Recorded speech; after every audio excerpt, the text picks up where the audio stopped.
Well, the fantasy playoffs may be over, but the NFL playoffs are just beginning. Today, we're kicking off our coverage of playoff fantasy on the Fantasy First Down.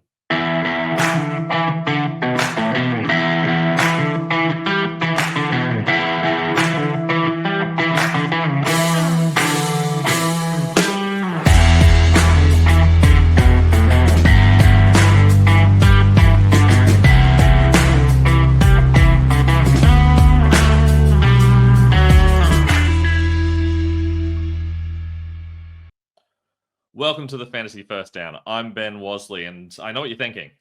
Aren't we done with this already? Isn't the fantasy season over? Well, not for those of you that love playoff fantasy football. Whether you're a fantasy lover or just can't watch the playoffs without having a little bit of the action, a little bit of excitement for your own leagues as well. Well, we're going to talk through all of that stuff as we take you through tips on how to win your playoff fantasy leagues. Now, if you haven't already, it'd be great if you could like and subscribe on YouTube. We've got heaps of great off-season content coming up as well. Or if you've got any questions, just pop them in the comments below or ask over Instagram or Twitter. Instagram's at the Fantasy First Down and Twitter is Fantasy First Down with no O. I've also got playoff rankings. I'll have dynasty rankings up soon as well at ffdfantasyfootball.com. Plus, I've also got an article out on this so you can see this stuff written more visually at football.rasball.com. And as always, if you've got any questions about your dynasty leagues or anything else like that going on, always happy to help you out with those as well. But today, let's talk fantasy football in the playoffs. Now, let me take you through my process a little bit here, because these leagues generally don't work in the same way that most leagues do. So there's kind of like a number of different ways these playoff leagues can work. And it is really important to understand what type you're in or what type you want to sign up for. So the core type I'm going to be focusing on today, at least, they require you to kind of select a team of players like you normally would, but you can't change the team once the playoffs start. And that means, as a general rule, you want players who are going to play more games because you can't sub them out once their team gets knocked out of the playoffs. So, for example, if I decided I was going to roster Bo Nix and then the Broncos lose week one, well, now I don't have a quarterback. So obviously there is a high motivation to have players from teams that are going to play a lot of games. Now, there are some leagues that allow waivers and substitutions or allow you to have a bench and you can bring players on. But realistically, while that does slightly increase the value of players from the worst teams, you ultimately still do want your best players coming from the teams that are going to play more games, because you still want your best players playing the most games. So these settings and these rankings still work fine for those sorts of leagues. Now, I do understand there are some leagues where you can use each player for one game only, and I will be bringing out some rankings that are just for week one. Obviously, that's the sort of thing you want to look at there, and I will be talking them through and referring to the kind of players that you want to use in those sort of one-and-done leagues. Now, in order to accurately estimate the total fantasy output for each player over the course of the fantasy short playoff season, for the most part, it's just about getting the most points. There's not usually a head-to-head, although if there is, that does change things a little bit. But I'm going to be referring to two components. The first is I'm going to estimate the points per game for each player. So for most players, it's just their points per game from the season. That usually extends out into the playoffs. But some have had a change of situation, so I've estimated their points per game myself and kind of manually adjusted it. Note that I've also used half PPR scoring, by the way, and I will note any players that are more valuable or less valuable in PPR. There's also a few players where we just know they're better in the playoffs. Travis Kelce is a good example where they do really put him in cotton wool, and then come the playoffs, he is more active. So there's a couple of players I've adjusted a little bit because of that as well. Now, secondly, and this is the most important part of this page, I've estimated the amount of games I expect each team will play this playoffs. Now, this is based off the odds. So I went through a number of online bookmakers, kind of got the odds, averaged them out a little bit, and used that to infer how many games they expect each team to play. This is the statistical expectation. So I'm not talking about the most likely outcome. I'm not saying that I expect the Chiefs to play exactly 2.19, 2.2 games. I'm saying that on average, if we ran these playoffs billions of times and the bookmakers are right about their odds, then on average, the Chiefs should be playing about 2.2 games. Sometimes they're going to be knocked out in their first game. Other times they're going to go all the way and play 3 games. Obviously, that averages out to what we expect, which is roughly 2.2 for them, and every other team has a different expected number of games. If you want to know more about how that works and how I calculated that, relatively simple calculation. Feel free to hit me up, Instagram, Twitter, comments, wherever, and I will explain how it works to you. Now, this is the list of expected games for each team, and naturally the Lions and Chiefs are lower, not because they're not likely to make the Super Bowl, but because they don't play in week 1, so they automatically can't play 4 games, and that naturally lowers their expected game total, but they are still expected to play a solid amount. So generally in these situations, the teams you want are the teams that are kind of the 2 and 3 seeds, because they're highly likely to win their first game because they're playing against 6 and 7. And you can see that in the odds here. Note that I also included the game 1 win odds, and you can see that it is like the Bills and the Ravens and the Eagles and Bucks that are the highly likely to win that first game. Plus, then they play another team that's seated below them, so now they're also likely to win another game. So that's kind of why the odds work out the way they do. Let's see how that applies in practice. So if we look at the quarterbacks, you can see that I've got the 2 concepts there. I've got the points per game. So each of them has the points per game that I've estimated per game using their in-season data and my own adjustments. Then obviously I just multiplied it by the expected number of games to give the total points that I expect. Let's have a look through what we can kind of expect from this. Now, first things to jump out, Lamar Jackson, Josh Allen, absolute studs in this format, way more than in any other situation. Now, do keep in mind that the format you're using will make a difference. If you're in a league where you're only starting 1 QB, but you're starting like 2, 3, 4 running backs, and you're probably not, because that's kind of crazy, but there are leagues where that happens, then all of a sudden, obviously, the running backs, wide receivers increase in value. But if you're in a league where you're starting a relatively normal amount of each of these positions, I'd usually expect like 1 quarterback, 1 wide receiver, 1 running back, 1 flex sort of situation, or potentially 2 of all of those things, then Lamar Jackson and Josh Allen are the guys in that format. They not only score the most points per game, but they're expected to play the most games each. Plus, positionally, there's a bigger gap between their total amount of points expected and the players below them. So if you compare like Jackson at the top and even Baker Mayfield below, 20-point gap. That's a big gap.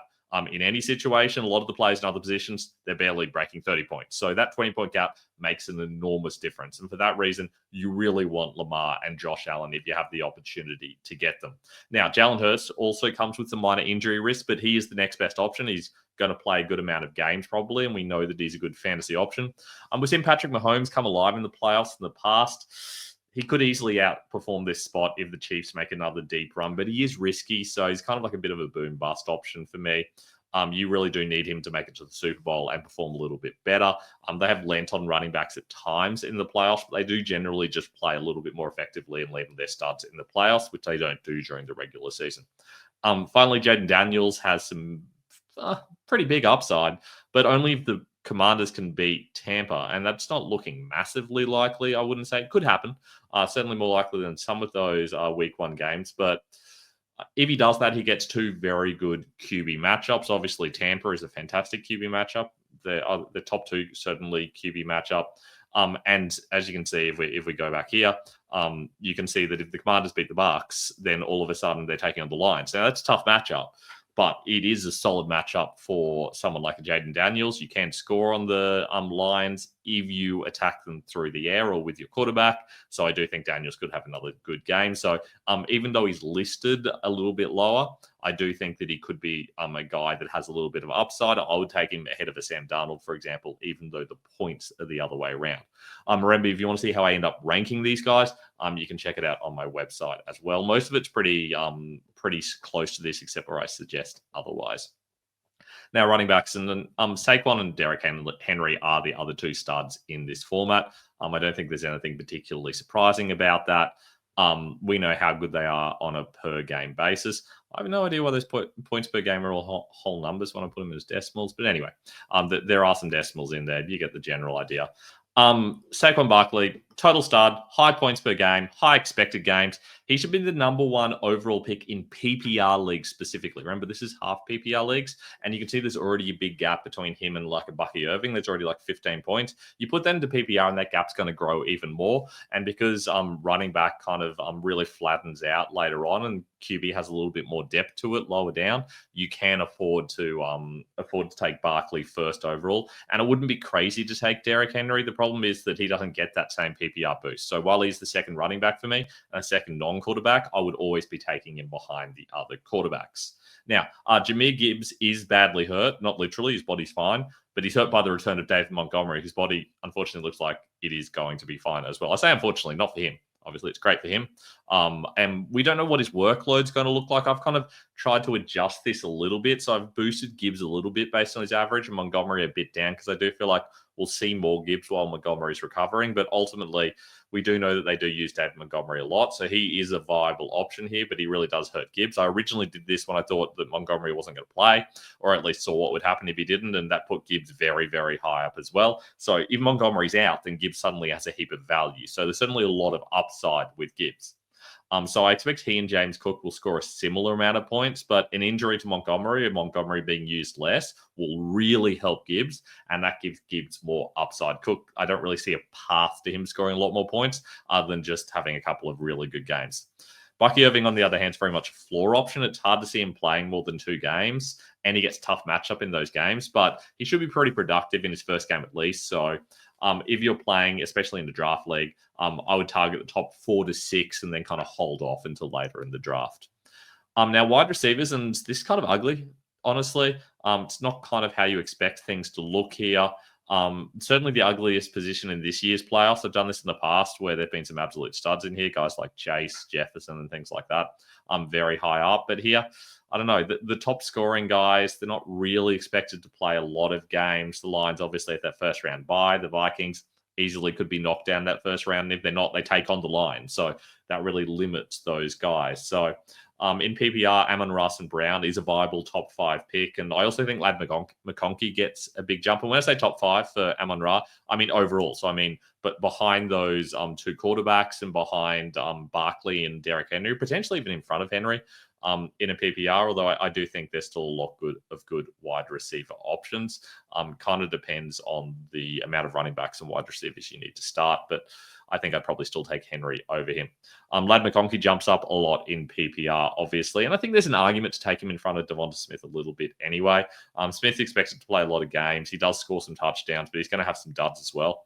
And that does give me some cause for concern. Now, if I'm in a draft league, I'm focusing on other positions, knowing there's a lot of depth here, and I'm coming back and I'm grabbing guys like a Jalen McMillan or a Nico Collins. They could both be great value picks if they can win their first round game. McMillan should win that first round game. He's been really good of late. They've been passing the ball a lot of late. So I do think this is a situation where we could see McMillan have a pretty solid game. Remember, McMillan obviously being with the Bucs takes on the Commanders. Not the greatest matchup, but then potentially takes on the Eagles. Again, another kind of tough matchup for a wide receiver. So that is kind of the main concern there. Whereas on the other hand, Nico Collins gets the Chargers. Again, not the greatest situation, but at least then after that, could take on the Ravens, could take on the Bills. They're kind of like okay matchups. So even though those guys have some upside, if they can win that first game, they are going to get good matchups, but they feel kind of like they could still be okay in those situations. I also think that Mike Evans has more upside than most in the top 5, but I don't know. Can you really fully trust him in those matchups? Maybe they shut him down. We'll have to wait and see. Also note that Zay Flowers is a serious risk of missing at least one game. So even though he's listed there, I don't know that he plays that many games, and he hasn't been producing of late. So I think it's entirely reasonable to take him after McMillan, Worthy, Collins, potentially even Addison, depending on how things go. I also think Worthy's a really interesting one because he's expected to play a lot of games and he has been growing. I certainly bumped his points per game a little bit, but I probably could have bumped it more. It just looked weird having him scoring more points per game than some guys like a Flowers, for example. I was tempted to move him up towards like a Jordan Addison area, and I don't think that's unreasonable. And if you do that, all of a sudden he gets a very real bump up into that sort of Jamison Williams, Mike Evans area. So definitely some upside with Xavier Worthy as well. With the tight ends, I mean, Mark Andrews has had a real late season resurgence, and coupled with Baltimore's high expected game total, and possibly also the injury to Zay Flowers, that really helps Andrews. He's a very strong early pick. I've given Travis Kelce a slight point per game boost. As we know, he usually shows up in the playoffs, so he's the second option. Outside of these two, I guess Sam Laporta is a solid option. He at least has some touchdown upside, but he's very inconsistent. Other than that, I mean, I'm probably just waiting.